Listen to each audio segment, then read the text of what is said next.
are a lot of ways to do horror, but more often than not, at least in video games, we see paranormal who's what's it making up the meat and potatoes of whatever horror-forward media we're checking out. And I mean, I get it. It's a generally simple formula that makes something objectively unsettling for a lot of people. You slap a monster in there, give it some bits that shouldn't be like that, and you're off to the races. What could be easier, right?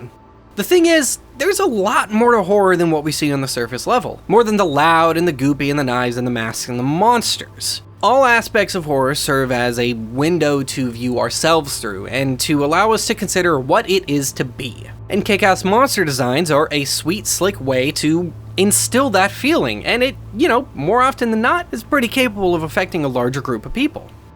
But what about the mundane? What about the non-paranormal, non-magical, non-monstrous side of things? There's a whole lot to be said for that.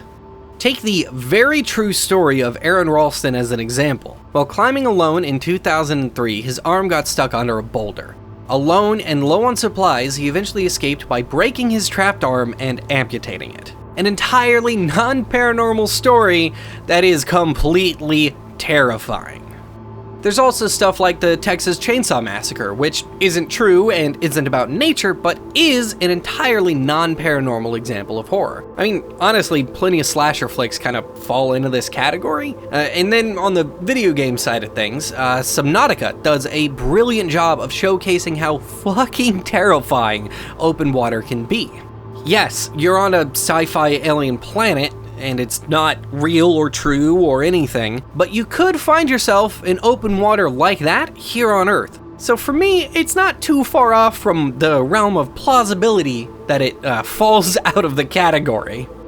Near Death is a game that lives in that space. The situation you find yourself in, being stranded at an abandoned Arctic base, isn't really itself mundane, but the world that you're in is as normal can be. There are no demons, no John Carpenter-style body-stealing monsters, and no ghosts. It's just you, your friend on the teletype, and the murderous blizzard that's got you stuck. And you know what? It's terrifying. From the moment your helicopter crashes to the moment the credits roll, Near Death is a prime example of how strong the non-paranormal side of horror can be. The Arctic storm that took you down is this ever-present force that grows worse as the night goes on. The temperature drops, causing you to constantly grow colder and colder as you struggle to turn on generators and power circuits to create warmth in sealed rooms so you can save supplies. And those supplies, you're continually low on them as you struggle to decide between patching a window or making your clothes warmer.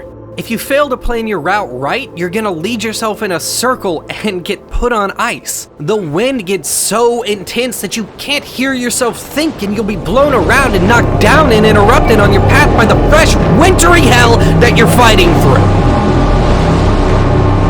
through. Music is used rarely, except for little stings early on to let you know when you get new objectives, until later on in the game. When the storm is at its worst, it gets to a point where anytime you're outside you can barely move. You have to crawl with your hands full of whatever important artifact you're carrying to repair something, waist deep in the snow to get anywhere. It's a fight against a force that you can't beat. And the whole time, a low, baleful orchestral track plays and fills what little space is left by the howling, screaming winds, and it makes your hackles stand up.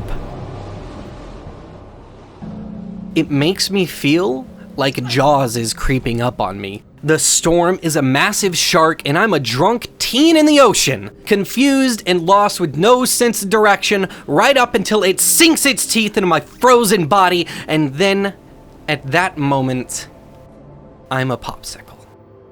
Near Death pits you against one of the most terrifying creatures of all, untamed nature. Near Death is and has a lot of the things that I like about horror. It has a smart protagonist, it's got clever writing between its two characters, and it uses an insurmountable force not only as the setting, but as the primary antagonist.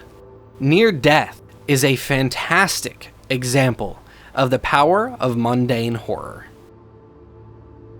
Hey, thanks for watching the video. I hope you enjoyed. As always, I'd love to give a quick shout out to our Patreon supporters, David Snodder, Mark B. Writing, Puking Goobas, Steve Z, and Storm Hughes. Y'all support means a lot, and thank you so much.